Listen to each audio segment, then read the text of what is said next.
buenas noches y bienvenidos a una nueva edición de Alfil TV. Edición en la que vamos a estar conversando con la diputada nacional Zoel Erzucaría, diputada del PRO y vicepresidenta del bloque PRO en la Cámara Baja. Desde luego el tema que vamos a abordar va a ser la accidentada sesión de diputados de esta semana, accidentada para usar un adjetivo suave, en la que el oficialismo y el principal espacio de la oposición no han logrado ni siquiera ponerse de acuerdo en cómo debatir, digamos. En este momento Argentina no está detenida en un debate de fondo, sino en uno procedimental. Esto, que es desde luego muy grave y a lo que vamos a tratar de buscar una explicación con la ayuda de la diputada, bueno, para esto nosotros podemos elaborar un par de hipótesis respecto de por qué se da esta situación.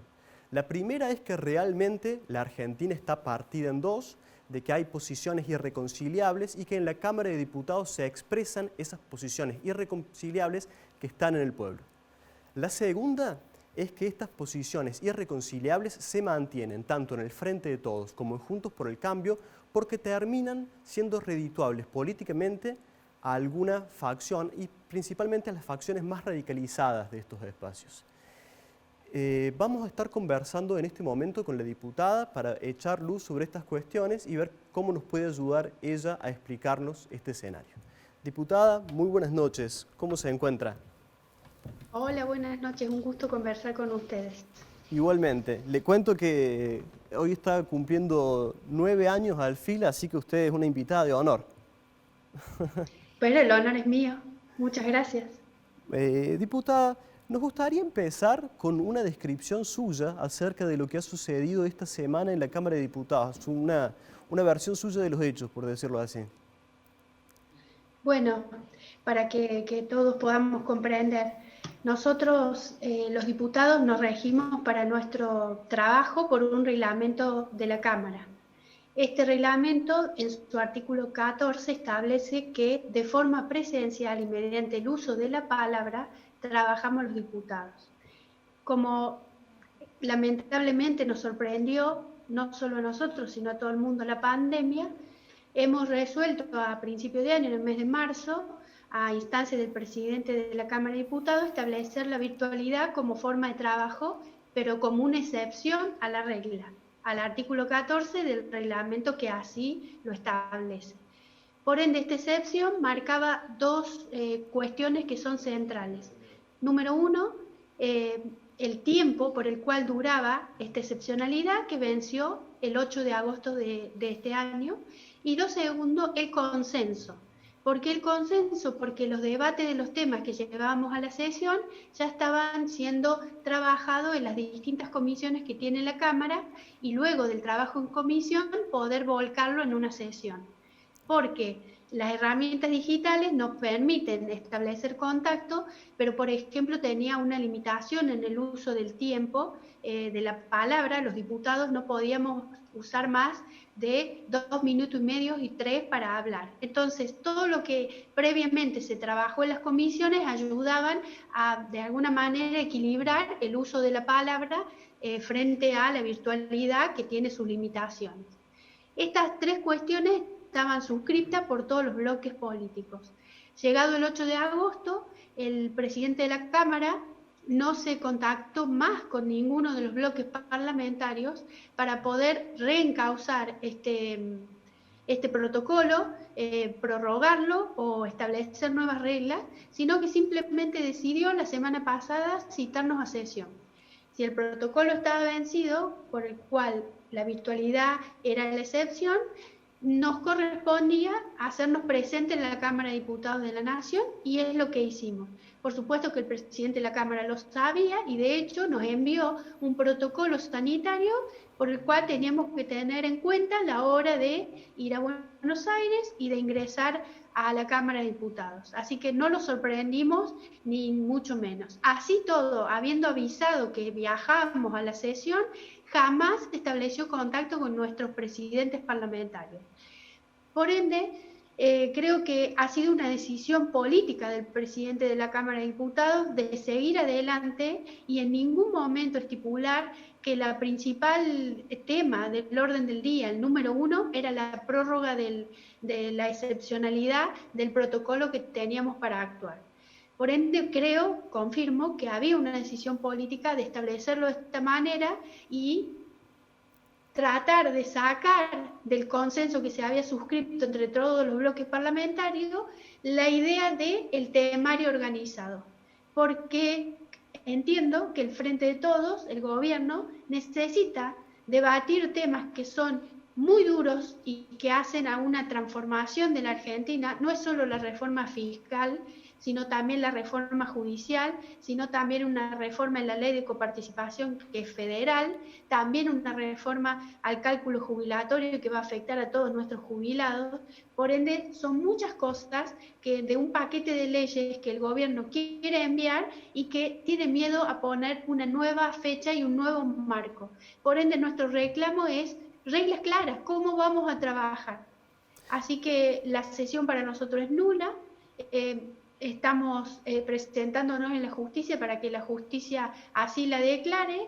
Entendemos que la ley nos acompaña y eso es ni más ni menos lo que ha pasado en estos días en el Congreso. Diputada, le hago una consulta. ¿Por qué cree que el oficialismo ha logrado llegar a algún arreglo, por así decirlo, algún acuerdo con el resto de las expresiones de la oposición para seguir sesionando y esto no ha sido posible con Juntos con el Cambio?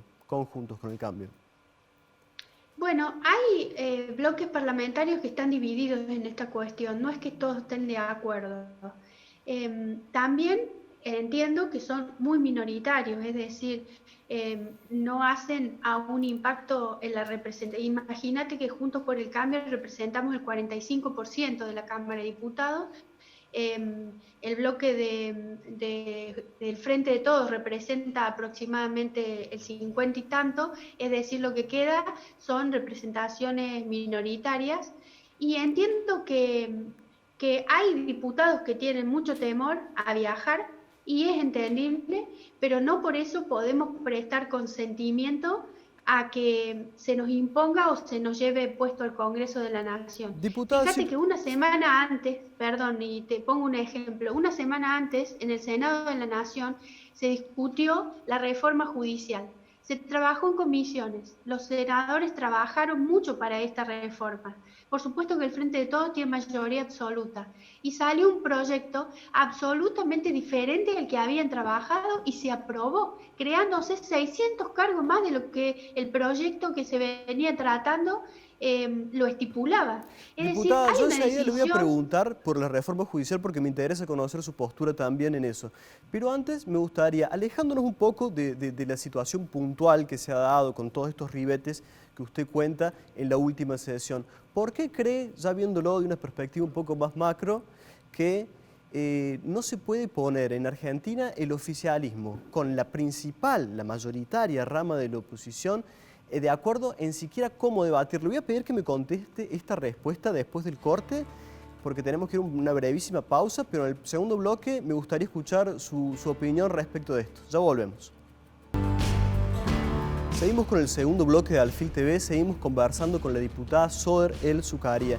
Diputada, le reitero la pregunta que le había dejado a fin del bloque anterior. En Argentina la polarización parece haber ya dejado de ser un fenómeno meramente electoral para convertirse en un modelo de cómo se rige la política argentina. ¿Por qué en estos momentos, en momentos en los que además el país necesita imperativamente que la Cámara Legislativa empiece a funcionar, las dos principales expresiones de la oposición, por un lado, y del oficialismo, por el otro, no se pueden convenir ni siquiera en cómo dar el debate respecto de los debates de fondo que necesitan darse? ¿A qué le achaca usted esa situación? A una decisión del gobierno. El gobierno nacional venía con una forma de trabajar donde dialogaba a través de los distintos órganos. Por eso llegamos a un consenso, por eso estipulamos forma de trabajo, por eso trabajamos hasta el 8 de agosto y de golpe el gobierno nacional decidió, y ese es un factor que habría que preguntarles a los principales referentes del gobierno nacional, ¿por qué decidió volver a la grieta, volver a profundizar estas diferencias? Hay un discurso que, si lo analizás en el tiempo del presidente de la Nación, hasta julio, agosto de este año fue uno y de golpe, abruptamente, estamos viendo que ha virado hacia la confrontación permanente y ha elegido, por supuesto, a Juntos por el Cambio como la oposición a la que apunta. Fíjate que hace 48 horas, tanto la vicepresidenta de la Nación está todo el tiempo dirigiendo dardos contra el jefe de gobierno de la Ciudad de Buenos Aires. En el día de la sesión acusaron a los presidentes de nuestros bloques parlamentarios que habían recibido un telefonazo y por eso la negociación terminó, cuando nada de eso sucedió. Creo que hay una decisión política del gobierno nacional de confrontar. Creo que primero fue la pandemia que le dio si se me permite y no se me entiende mal, le dio un veranito al gobierno nacional para poder legitimarse ante la ciudadanía y luego entendió que tenía que volver al núcleo duro y empezó a confrontar nuevamente. Diputada, y en eso déjeme está, hacerle la declaración de hoy, que cuando termine la pandemia va a salir la verdadera sociedad a la calle, como el resto de los que salimos a la calle, no somos parte de esta sociedad. Diputada, en base a lo que usted me dice, que desde el Frente de Todos se ha tomado la decisión política de confrontar con Juntos por el Cambio. Bueno, ¿no pareciera que confrontar al menos en la misma intensidad con todos los subespacios que conviven en Juntos por el Cambio? Porque, por ejemplo, con Rodríguez Larreta, el jefe de gobierno porteño, el presidente parece haber achicado posiciones, por momentos incluso durante la gestión de la pandemia se los pudo ver compartiendo muchas conferencias de prensa, muchas posiciones comunes. ¿Usted realmente interpreta que el Frente de Todos busca como adversario a rajatabla a todos Juntos por el Cambio o que quiere promediar posiciones con algunos espacios, si se quiere, más dialoguistas dentro de Juntos por el Cambio? A todos Juntos por el Cambio sin excepción. Primero invitó a los intendentes de Provincia de Buenos Aires a que se reunieran. Después los achaca porque no se está cumpliendo la cuarentena. Por ejemplo, al intendente de Mar del Plata.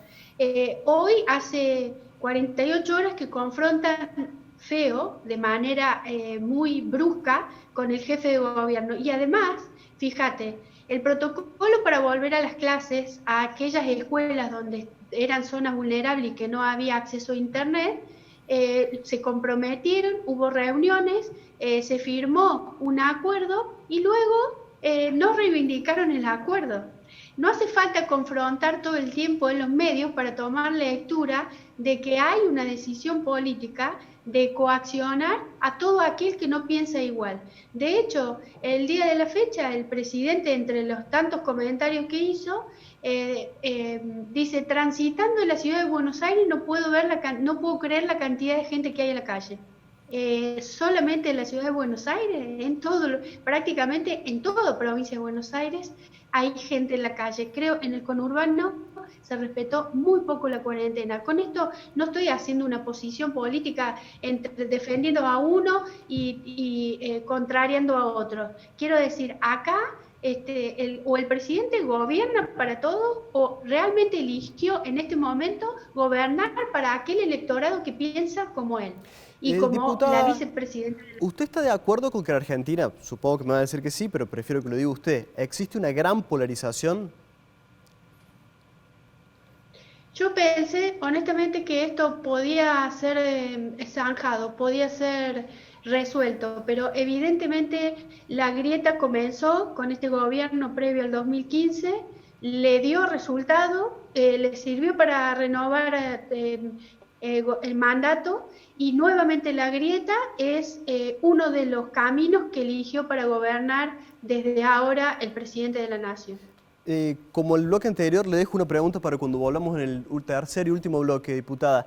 Usted me dice que la polarización es algo inducido por el Frente de Todos, pero la polarización parecería tener dos ganadores, no solo uno. Vamos a un brevísimo corte y después usted me dice qué piensa con respecto a eso. A mí me parece que realmente favorece a los dos sectores y no solo al oficialismo. Vamos a la última pausa del programa y ya volvemos. Volvemos con el último bloque de Alfil TV. Lamentablemente el tiempo es mezquino, pero vamos a tratar de conversar un poquito más con la diputada Zoe El Zucaria. Diputada, ¿tiene o no tiene dos ganadores la grieta?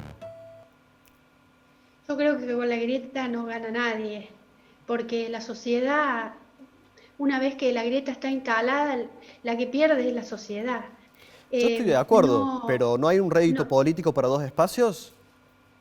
bueno, pero hay uno que toma la decisión y el otro que en todo caso se defiende. Yo creo que la grieta es absolutamente moral.